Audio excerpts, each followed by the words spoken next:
डरा सहमा और महाकायर इजराइल और उसके प्रधानमंत्री ने सीज फायर की बात मान ली है। सीज फायर पर सहमत बन गई है और अगले 4 दिनों तक इजराइल हमास के ऊपर कोई भी हमला नहीं करेगा और जो बंधक बनाए गए हैं सभी लोगों को रिहा किया जाएगा। नमस्कार, मेरा नाम है नवीन कुमार नंदन और आप देख रहे हैं नेशनल दस्तक। तकरीबन 50 दिनों तक किस तरीके से फिलिस्तीन और इजराइल के बीच जंग हुई और जिसमें बताया गया तकरीबन 20,000 से ज्यादा लोगों की जानें चली गई। जानें इसीलिए गई क्योंकि लोगों का कत्ल किया गया। इजराइल के जो रक्षा मंत्री हैं पहले बहुत बड़ी बड़ी बातें किया करते थे, लेकिन आजकल वे अपनी दुम दबा करके इधर उधर भागते हुए दिखाई दे रहे हैं। क्योंकि आप सबको पता होगा किस तरीके से हुती ने इजराइल के जहाज को तबाह कर दिया था, उनके जहाज को अगवा कर लिया था और इजराइल रहम की भीख मांग रहा था कि अब मेरे जहाज को छोड़ दिया जाए। अमेरिका भी सामने आया, अमेरिका भी गिड़गिड़ाने लगा और कहने लगा हुती तुम लोग सुनो, जहाज को छोड़ दो। लेकिन वहीं इजराइल पहले कहता था ये जहाज इजराइल का नहीं है, ब्रिटेन का जहाज है। लेकिन बाद में इजराइल की सेना ने माना कि हुती ने इजराइल के ही जहाज को अगवा करने का काम किया था और जितनी हेकड़ी नेतन्याहू की थी सारी हेकड़ी निकल गई। अब देखिए तमाम लोगों के रिएक्शन आए हैं, लेकिन सबसे पहले आज तक क्या लिख रहा है मैं आपको बता देना चाहता हूं। आज तक लिखता है 4 दिन के लिए बंद हुई इजराइल हमास की जंग, 30 बच्चों समेत 50 बंधकों की होगी रिहाई, 150 फिलिस्तीनी भी छूटेंगे। क्या लगता था नेतन्याहू को? बड़े ताकतवर नेता हैं, उनके मन में जो आएगा वे वही काम करेंगे। लेकिन जब लगने लगा इजराइल को, नेतन्याहू को, वहां के रक्षा मंत्री को, अब उनकी हार निश्चित है। क्योंकि ईरान, यमन, रूस, सऊदी अरब जैसे तमाम दिग्गज देश जब इजराइल के खिलाफ हो गए तो इजराइल की दादागिरी धरी की धरी रह गई।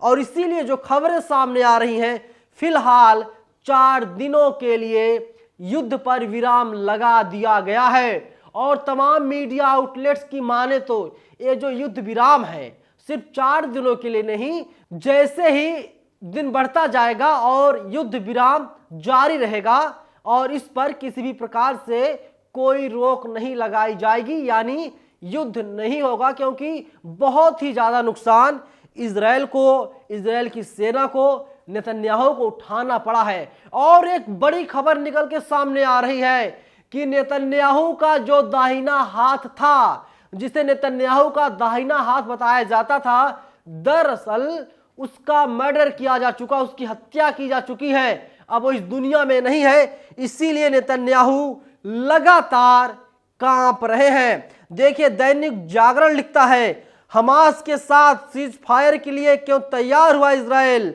और इसके पीछे 10 बड़ी वजहें हैं। लेकिन आप सोचिए वजह यही है, मुख्य वजह नंबर 1, क्योंकि नेतन्याहू को हार का डर सता रहा था और 150 से ज्यादा लोगों को रिहा करने का काम अब जो है कि इजराइल करेगा। सारी दादागिरी खत्म हो गई है। वही देखिए वाजिद खान लिखते हैं सराया अल कुदस मुजाहिदीन का गाजा के कई इलाकों में यहूदी सेना के टैंकों को नष्ट करने का ऐलान। और वहीं दूसरा ट्वीट है लेबनानी हिजबुल्लाह का इजराइल के खिलाफ हमले जारी रखने का ऐलान है।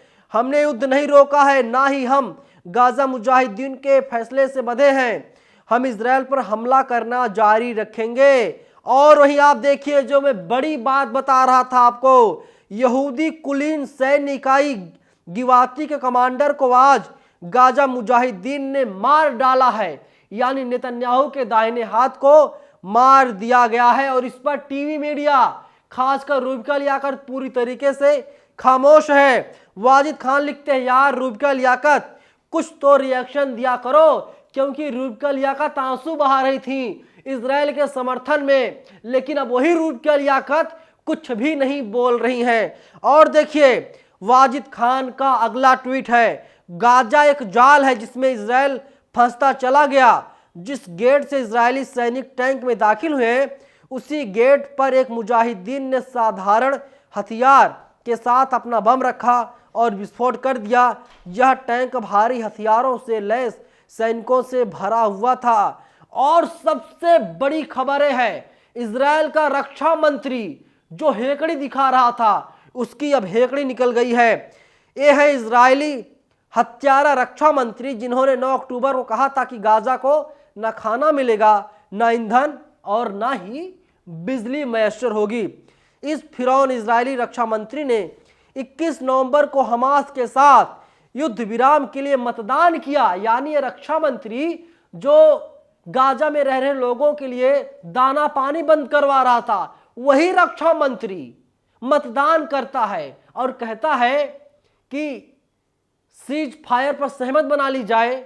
वही रक्षा मंत्री कहता है युद्ध विराम को जारी रखा जाए, युद्ध ना होने दिया जाए। आप सोचिए, ये बहुत बड़ी खबर है। और देखिए आगे वाजिद खान लिखते हैं, इस फिरौन इजरायली रक्षा मंत्री ने 21 नवंबर को हमास के साथ युद्ध विराम के लिए मतदान किया और गाजा में ईंधन, बिजली, भोजन और चिकित्सा के काफिले के आगमन की घोषणा कर दिया। मुजाहिदीनों ने इजराइल की कमर तोड़ दी है। दुनिया भर में सुपर पावर का प्रोपेगेंडा चलाने वाले आज नपुंसकता से जूझ रहे हैं। अब आप इस तस्वीर को देखिए, ये व्यक्ति यही है जो इजराइल का रक्षा मंत्री है। पहले बहुत दादागिरी इसने दिखाया, लेकिन सारी दादागिरी धरी की धरी रह गई, क्योंकि अल्लाह भी, भगवान भी, खुदा भी, गॉड भी अब इजराइल का साथ नहीं दे रहे हैं, क्योंकि जबरदस्त ठंड पड़ रही है। और ठंड की वजह से आईडीएफ मतलब जो इजराइल की सेना है उसके भी हाथ पांव फूल गए हैं। और हिजबुल्लाह के पास, हुती के पास, यमन के पास, रूस के पास, ईरान के पास ऐसे ऐसे मिसाइलें हैं कि जो इजराइल का टैंक है उसको भेदने में पूरी तरीके से सक्षम है। एक बार इधर से ईरान का बम जाता है, हुती का बम जाता है, उधर से मिसाइल आती है इजराइल की और इजराइल का टैंक भी आता है, उसको नष्ट कर दिया जाता है। यानी फिलिस्तीनियों का कुछ भी नहीं बिगाड़ पा रहा है एक क्रूर शासक नेतन्याहू।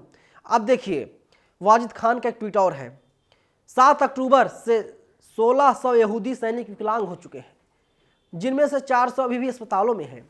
युद्ध के बाद हजारों अस्पताल में आ सकते थे, इजराइल की मीडिया लगातार कह रही है। यानी अब चौतरफा इजराइल घिर गया है और इजराइल ने फिलहाल सहमत जता दी है सीज फायर पर बात बन गई है। और अब सीज फायर जिस तरीके से सीज फायर सहमत बनी है, अगर उसकी माने तो अब अगले 4 दिनों तक किसी भी प्रकार से कोई बमबारी नहीं की जाएगी।